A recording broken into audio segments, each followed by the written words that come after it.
Hello, guys. My name is Lynn Udarian, and I am one of Dr. Rowlett's TAs for this semester. Just a quick little bit about me. I graduated from OU with a degree in political science and economics, and am currently in my second semester of the MPA program, Masters of Public Administration, with a concentration in public management. Just quick about me.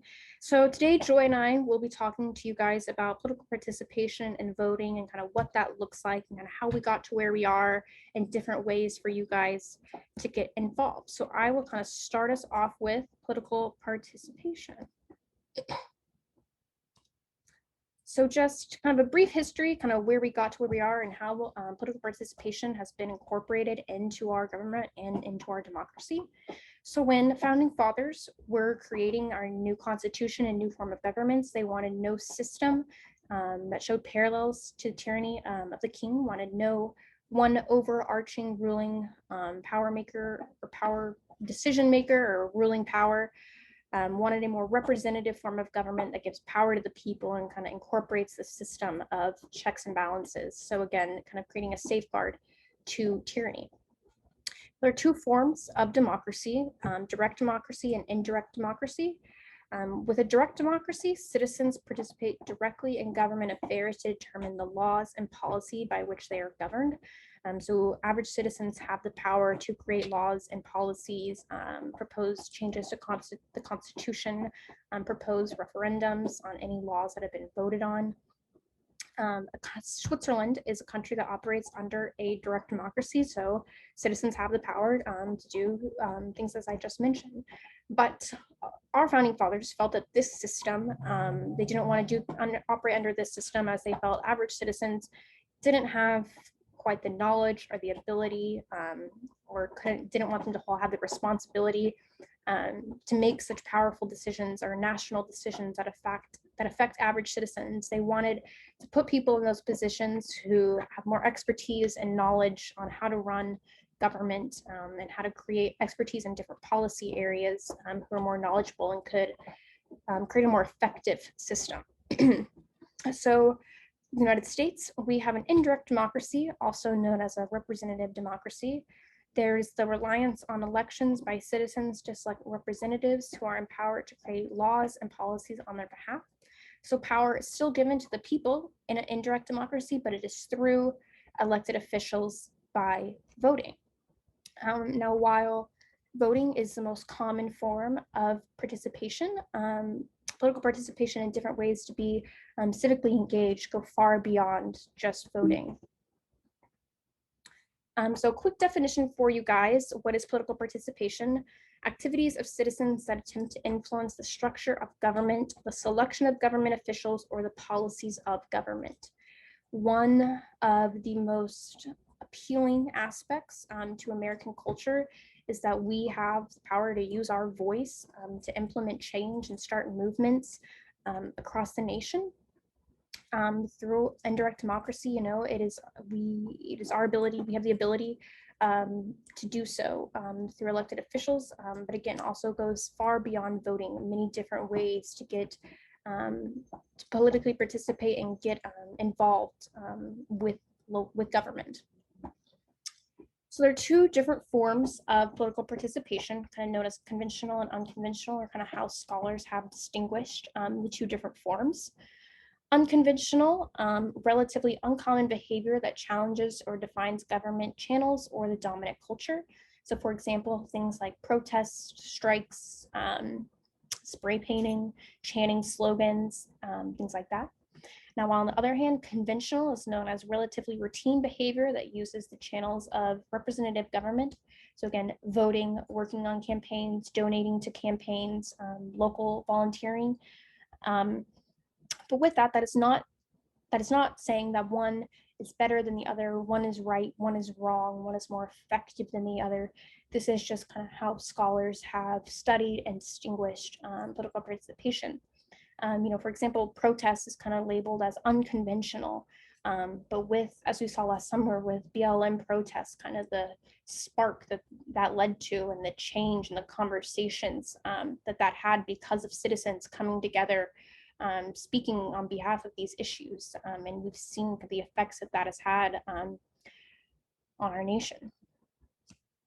So there are many different forms, kind of only talked about voting here as a way to participate and be civically engaged. But again, many different ways, goes far beyond voting. With voting though, there are local, state, and federal elections that you can vote in. So, you have more than just one election every 4 years. Local elections, city council, city mayor, governor, looking more at state, and congressmen and women and senators, and then also, of course, presidential elections. You have many other times to put people in office who you feel represent you and things that are important to you. Next, and getting involved with protests, going to protests or signing petitions on issues that you're passionate about. It's very easy to go online and you can just Google petitions in OKC, protest happening in OKC, or more specific to issues that you care about and can get involved with and kind of start those movements. Working on campaigns or donating money to campaigns or other political organizations. More money these organizations have, the more ability they have to spread their movement. So they're therefore spreading, your voice. Writing letters to local officials or your other representatives, expressing your concerns, comments, questions you may have about things that are going on in your community or in your state. Or also you could, share with them what you like what they're doing, things that are good, things you want to continue to see happen. It's just another way to express your voice that maybe be a little more private if you aren't one who wants to go out and share with the world your views. Writing letters is a way to do so. And then also getting involved with local community efforts and volunteering. More so see this around election year, around election time, different rallies, sometimes at the fair, different ways to get involved with officials around you. So looking more so in Oklahoma, as we are in Oklahoma, on your upcoming midterm, if you submit proof of your voter registration, you can get extra credit. So I just wanted to share this link with you, how to register to vote. For any state, if you just Google voter registration in Oklahoma, this page will pop up. In Texas, looks very similar. Other states looks very similar. Under new voter, click this voter portal, and you'll see this page. Kind of fill out your information, then you're eligible to vote in local elections, state elections, and also federal elections. But again, other ways to get involved in your community: join a board, different issue areas, attend city council meetings, see what's happening in your community, voice your opinion, get involved with nonprofit organizations. While these might not necessarily be politically run or kind of politically run organizations, kind of their issue, their message, what they're trying to achieve kind of often relates to larger political issues. So next, looking at why people feel their voice doesn't matter, why they aren't getting involved, kind of three theories that suggest why: the elitist theory, pluralist theory, and the hyperpluralist theory. So the elitist theory suggests that the wealthy and the powerful always have and always will control government, that there's no access, there's no room for common citizens, middle class, lower class citizens, because policies that are implemented only benefit the wealthy. So people feel like, why would I go out and vote? Why would I go and donate to campaigns? Why would I participate in protest when my voice won't matter, when this is how things are run? It'll only benefit the wealthy. This won't benefit me. Why should I go out and waste my time and do so?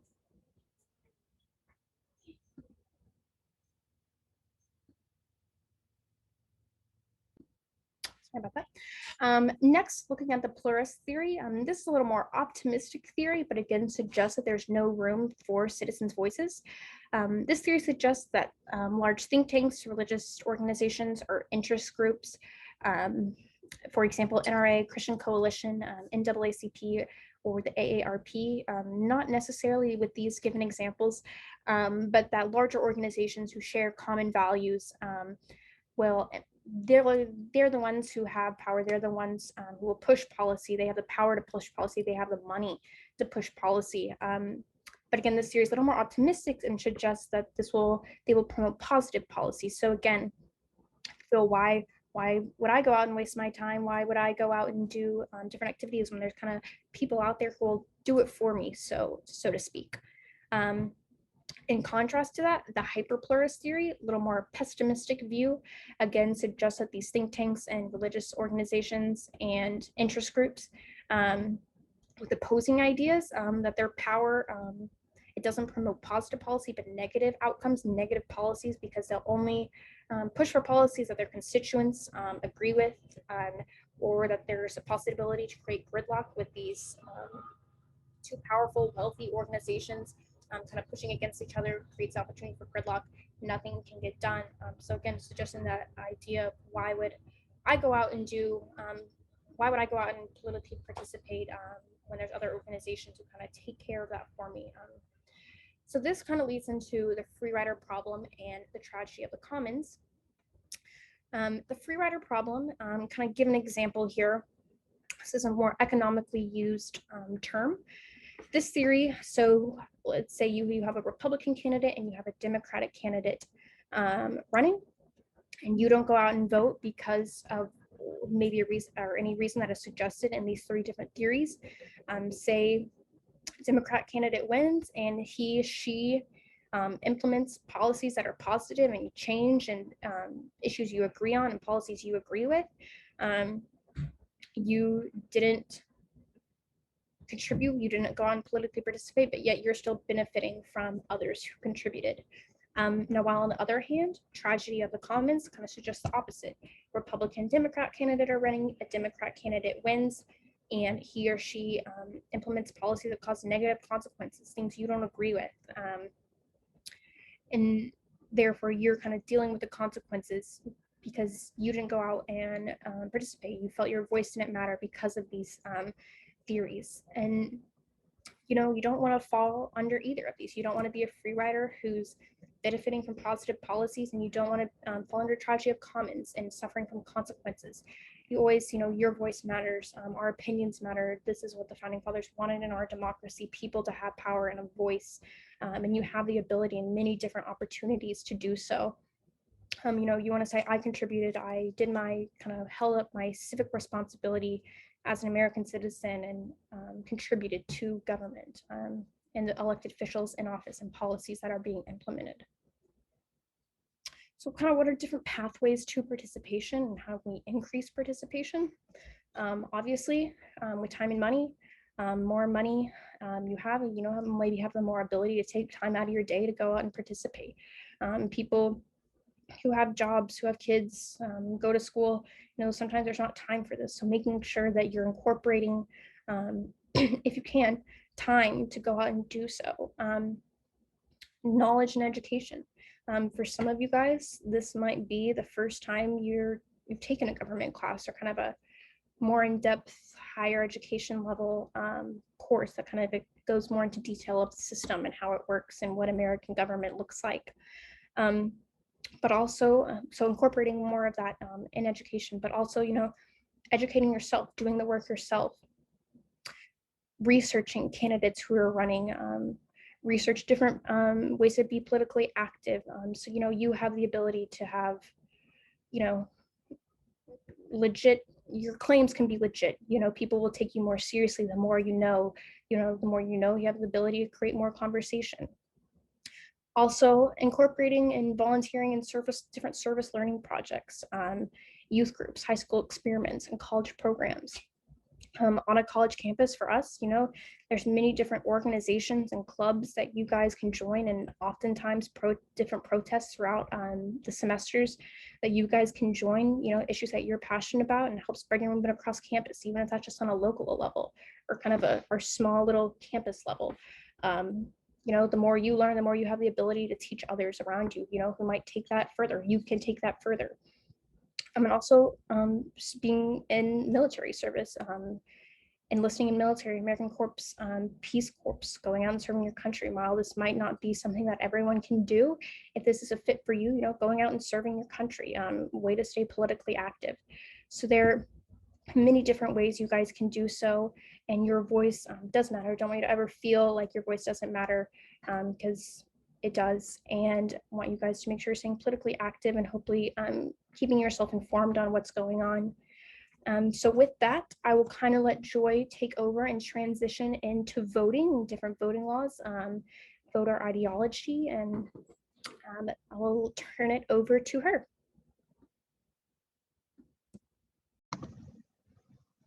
Hello, everyone.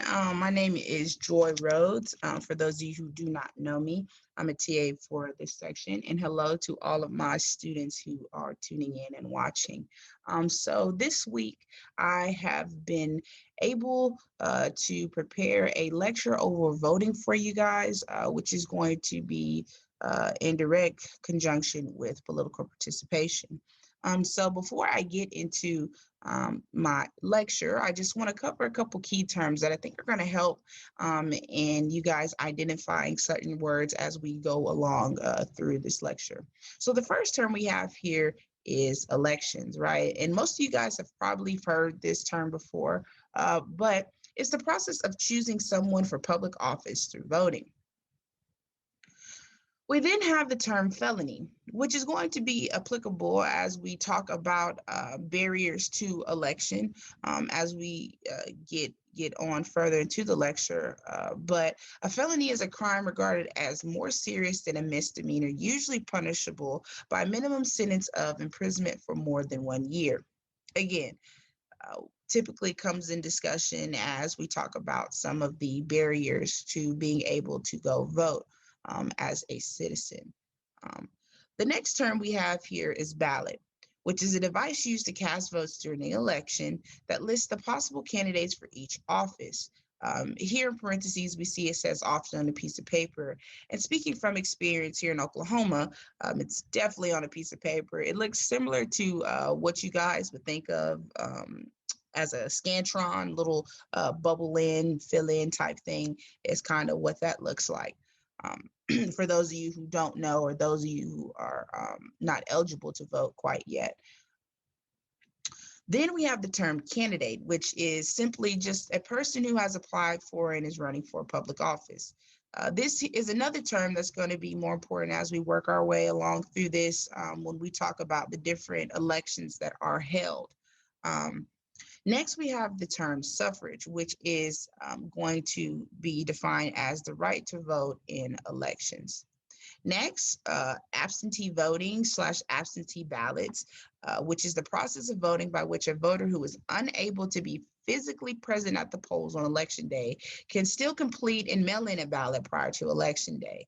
I want to note here that there are a lot of debates swirling around the absentee ballot, absentee voting, being able to vote by mail instead of having to physically be there. We see more of this during these last elections with COVID-19 happening and needing to not necessarily be there in person, but to still be able to have their ballots cast. So that's where that is important and comes into play.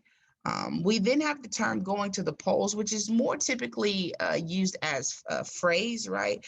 You'll probably hear someone say, make sure we're going to the polls, get out and go to the polls, right? What they're talking about here is just simply the process of voting on election day, right? Going to your polling site. And another thing to note here, right, is that there are specific places in which that a citizen is supposed to go and cast their ballot, right? So depending on where you live at, what neighborhood you live in, will determine kind of where your polling site will be at, right? And those things can be found by simply just getting online, Googling, where you live at and finding out where you're supposed to go cast that ballot on the day of elections. Lastly, we have the term apathy, which is the lack of interest, concern, or enthusiasm. Now, let's talk a little bit about the Voting Rights Act of 1965. I think it's really good to start here as we see that voting definitely was a thing before 1965, but we start to see some of the freedoms and liberties coming. Um, I guess there's more laws put in place to prohibit certain um, illegal practices, I guess I would say, that were typically used to disproportionately affect certain communities, typically minority communities. So on August 6, 1965, President Lyndon B. Johnson signed the Voting Rights Act of 1965 that prohibits racial discrimination in voting.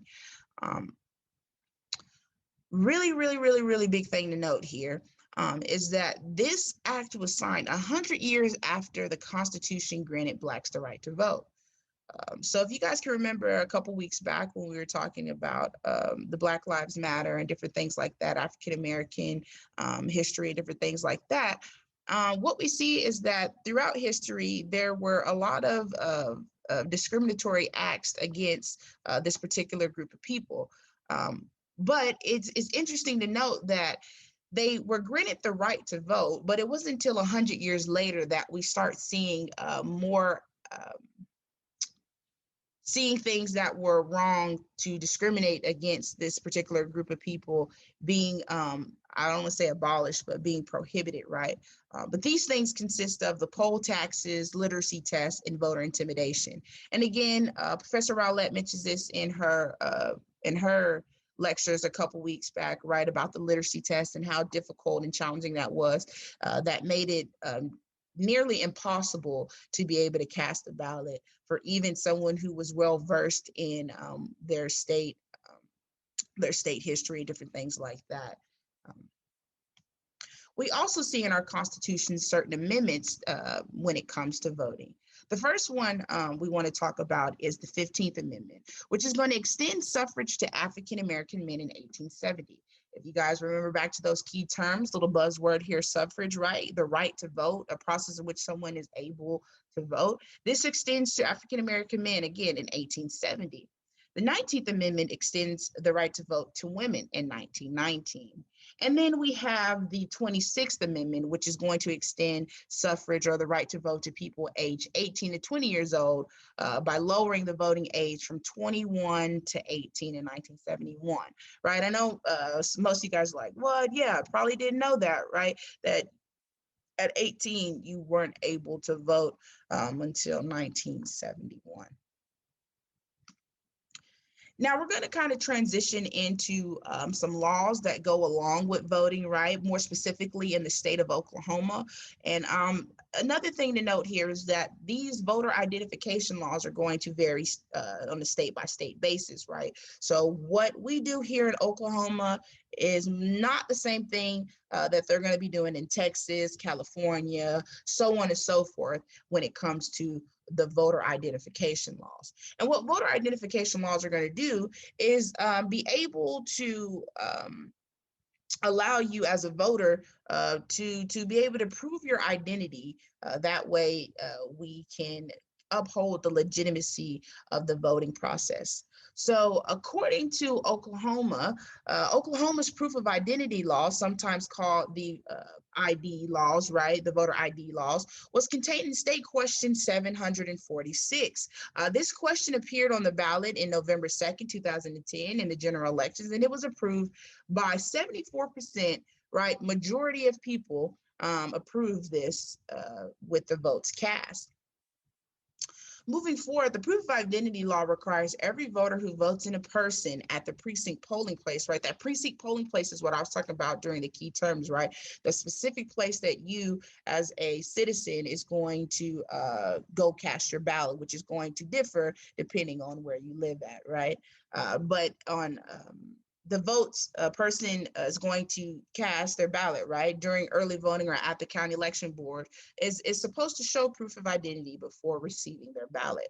So in practice, what this looks like is you show up the day of to go and cast your ballot, but don't forget to register to vote because you have to do that first before you can even cast your ballot. But you get there the day of, before they give you anything, they check your form of identification to make sure you are who you say you are before they give you that ballot. Now, there are three main ways to prove your identity in the state of Oklahoma. Here they are. The first one is photo identification. The law requires that the voter's name on the proof of identity document to substantial confirm to the voter's name in the precinct. In other words, your name on your proof of identity must match the name on your precinct registry. Remember, I said you must register to vote first. That is what that's talking about, right? Those names must match up in order for you to be properly identified. Again, to uphold the legitimacy aspect of the voting process, right? We don't want people just coming in being able to cast 2, 3, 4, 5 ballots, right? Because they're able to change their name or their identity or something like that. This is simply again, put in place for various reasons, but mainly to uphold the legitimacy in the process of voting. The second way to prove your identity in Oklahoma is going to be in the County Election Board voter identification card, right? So in addition to voters using the voter identification card, they will be receiving this in the mail from the County Election Board when you go and register to vote. This law allows the use of voter identification cards, even though this does not necessarily include a photograph, right? Something really interesting to note here, right, that may not be applicable in other states is the fact that you can provide your identity by this card given to you by the County Election Board when you are registered to vote. Again, you don't necessarily have to have your picture on it or anything like that. It just simply has your name, what you're registered as, and that is going to be suffice enough for you to be able to have your ballot counted in the election. The last way we see your identity being able to be proven is through an affidavit with provisional ballots. This one is, I believe, right, in my opinion, this one is definitely more challenging than the other two, right? The other two, you show up, you have a card with your face on it or with your name on it, matching the name that you're saying you are, and simply that's it. This affidavit with provisional ballot is going to be a little bit more extensive, as if you do not have or if you refuse to show your proof of identity, you may vote by provisional ballot, which is going to prove your identity by signing a sworn affidavit. Provisional ballots are sealed inside special envelopes and are not put through the voting device. After Election Day, right? I want to highlight that after Election Day, County Election Board officials will investigate the information provided on your voter for the affidavit and either will approve or they will reject it based on the outcomes of the investigation. The problem here is that you could go through this whole process and then get to the end and then, you know what? They reject it. Now you can't cast your ballot and it's not going to count. Excuse me, you cast the ballot, but your ballot's not going to count. And that is very controversial. But either way, what we see is overall as a state, Oklahoma has sort of less restrictive means as far as proving your identification in order for you to be able to cast your ballot and for it to be counted in that election cycle. Now let's talk a little about the types of elections that we have. There's three main ones, which are the primary, general, and local elections. In addition, there are special elections at times, which are limited to one specific purpose, which typically is to fill a vacancy of a particular office when that arises. But the type of elections that most of you guys are used to more than likely is going to be the general elections, in which you go and you vote for the president. Now, to get in more specifically and break down what each election looks like and where and when they're held, we have the primary elections, right? Which is going to consist of voters registered with a political party selecting the candidate who they will represent that party on the ballot in the next general election in November. So basically, you as a citizen with your party affiliation goes and votes on which candidate you would like to represent you for that next general election cycle. And so for this past election cycle, what we saw was for the Democratic Party, we had Joe Biden. And then for the Republicans, we had Donald Trump. And then there are also third parties that are out there that exist, but I just am not well versed in that to be able to discuss that. But there are third parties that you can also affiliate yourself with. But with that said, what we see is that those two were the ones voted on who got the most votes in order to make it to the general elections. And again, note that there's only one candidate per party. Now, when are primary elections held? The statewide primary is held in March of every even numbered year on the first Tuesday after the first Monday. And the California legislature sets the presidential primary day, which is pretty interesting, right? Next, we have the general elections. And what the general election is that it's held in the whole state, and it's not limited to voters in a particular party or specific locality, right? This is the election that I said most of you guys are familiar with, the one that you go and you vote for the president, right? There's a couple other things that are listed when you go and vote as well, like some of the local governance, and I want to say something with the police, if I remember correctly. But either way, there's some other things included when you go vote. But typically the general elections is where we see us voting for our president. When are the general elections held? The statewide general election is held on the first Tuesday after the first Monday of November, and then even numbers of years. Now, local elections is something that I personally am I hold very near and dear, as I took a class on that in undergrad. And it really opened my eyes to realizing that I had no clue about it. And for many of you, this may be the same case, right? That, okay, you typically know about the general elections, right? And then the primary elections make sense as it gives you the candidates for the general election. But this whole local election thing is kind of something that gets looked over oftentimes, in my opinion, right? But here it is. There's no set time or method that applies to the city, county, school, or special district elections. And so I want to stop right there and note that the city, county, school, or special districts are going to be elections that are held at the local level, right? So if you are a registered voter, you will then receive a sample ballot before the election, which is going to provide some basic information on who's running and for what office, and whether there are any local ballot measures. But again, local elections matter, right? They're just as important, in my opinion, with the general elections as well as the primary elections. Now that we talked a little bit about the Voting Rights Act of 1965 and discussed a little bit about the different types of elections, let's discuss a little bit about the barriers to voting, right? Some reasons that will make it challenging for you or citizens, anyone, right, to be able to go out and cast those ballots on election day, right? The first barrier to note in voting is time, right? Again, most of these kind of correlate or overlap, as they all have something to do with challenges that are going to make it harder for you to get out and go cast that ballot, right?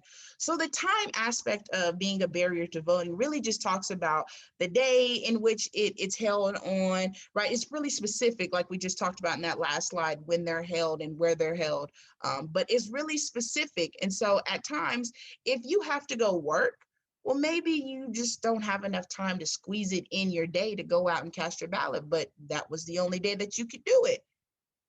So time becomes a really big barrier to voting for many working adults. The second barrier to voting that we see is transportation. It's very similar to this time aspect, right? You know, being able to find a time to actually go and do it while you're working. But transportation is similar in the fact that how are you going to get there, right? this transportation aspect to me really applies to disproportionately affected communities, right? Typically minority communities, in which transportation is already something that is very difficult for them to have access to. And so when it comes to voting, well, the same problem is going to still exist in their life. And so maybe it is that they just simply just can't get to their polling site, right? That specific place that is for you depending on where you live. Another barrier to voting we have is location, right? Which kind of goes into what I just said, which is that polling place, where that site is at. Maybe that site is far away from where you live at, or far enough distance away that walking is just, not in the question. Or that, again, time, because you have work. And so the place that you're supposed to go vote at, is far away from your job, and you only have a 30-minute break for lunch, something like that, right? So all of these things are going to make it harder or more challenging for a citizen to go and be able to vote. Another barrier we see is the impediments to registration, right? And this more to me talks about those voter identification laws that we discussed previously, right? So being able to register yourself to vote, being able to provide proper identification when it's time to vote, all these different things are going to make it far more challenging for you to go cast your ballot on the day of elections. We also see that some people just simply cannot vote, right? A couple of these reasons that a person couldn't vote could consist of a resident being an undocumented citizen, right? Someone being a felon, right? Remember that key term there, having a felony, they can't vote. Traveling, just simply forgot, right? What day we were supposed to go vote, and oops, missed the day. Voting procedures, can't find your precinct, not having a ballot, very, very long lines. And these are certain things that I can speak from to you guys out of experience, right? Going to go vote, very, very long lines on the day that it's time to cast that ballot, which again, it goes into that time aspect, which is a barrier, as well as that location, having to stand somewhere for a very long time. You also have the barrier of language, right? And that's honestly a poor reflection of, in my opinion, a poor reflection on who we are as a society in today's time, not having the proper things put in place in order to be able to translate different languages and stuff like that. But we see that this is also something that can cause it to be more challenging to go and vote. Lastly, we have apathy. And apathy is simply, again, one of those key terms, but it's simply just saying that you just have no enthusiasm to go and vote. Just no care, just lack of interest, wanting to just actually go and do it. Now let's look at some reasons why people aren't voting, right? We have the barriers, some things that are going to make it far more challenging, if not impossible, for them to vote. But there are some reasons why people are just simply choosing not to vote, right?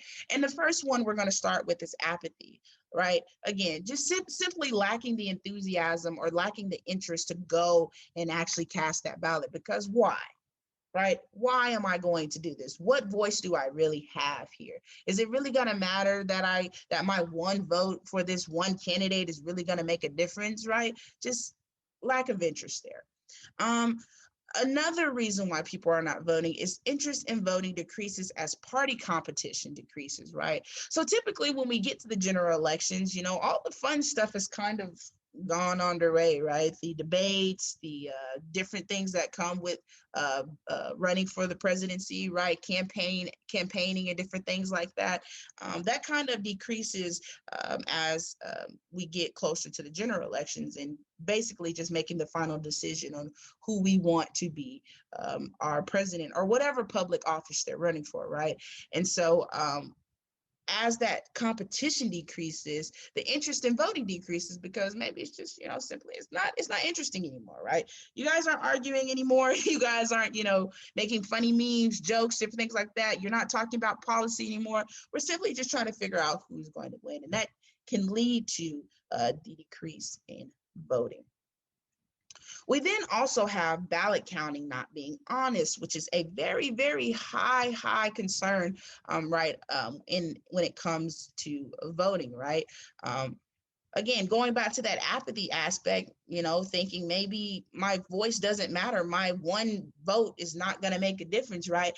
And this is kind of in conjunction to the ballot counting not being honest. Well, what if I cast my ballot and then they do something crazy with it? They take it away, something like that happens.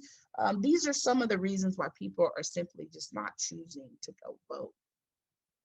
We also have that parties could lead to illegal practices, right? And so what we're talking about here is that parties once printed ballots, which led to illegal practices, which then led to people being intimidated to go and cast that ballot. So what happened was parties were stuffing ballot boxes, right? They were putting in ballots that circled their particular candidate that they were wanting to win, and they just stacked a vote in favor of that one person. And it, for people as citizens looking at that, it kind of decreases their wantingness to go and cast that vote, because all these different things are happening that are illegal, and it may intimidate some people, right? They may be fearful that they can't trust the system. Lastly, we have the registration is more difficult. This is alluding more again to those voter identification laws and things that are surrounding, the laws surrounding voting. But having or needing to provide a photo ID and you may not have one makes it more difficult for you. Maybe you haven't received your registration card in the mail yet. So again, more difficult for you to go vote, thus making you just say, why am I doing this? I don't want to go through all this trouble, this hassle. Just forget about it. I'll do it next year. I'll do it next election, right? Or maybe just don't want to do it at all, right? Apathy, lack of interest, lack of enthusiasm to go and cast that ballot. So I'm going to go ahead and kind of conclude here. But this last thing that I'm going to have you guys watch is a video, which is going to discuss kind of where we started out with voting and kind of where we are now when it comes to voting and that fight for the right to vote here in the United States. So I want you guys to take a look at this video, a short 4-minute video, and just as you're watching, just kind of think about some of the things that we discussed throughout this lecture, including the political participation aspect of it, and just evaluate some of the things that are being discussed in this video. So hopefully you guys that know what's going on here when it comes to voting and political participation has gotten a really good refresher. And hopefully for some of you who just didn't know are now in the know about certain things in regards to voting. So I hope you guys enjoyed this presentation. There are going to be a couple of discussion questions here at the end for you guys to answer and respond to. But with that said, I'll leave you guys with Boomer. And again, you guys know how that ends. Thank you guys.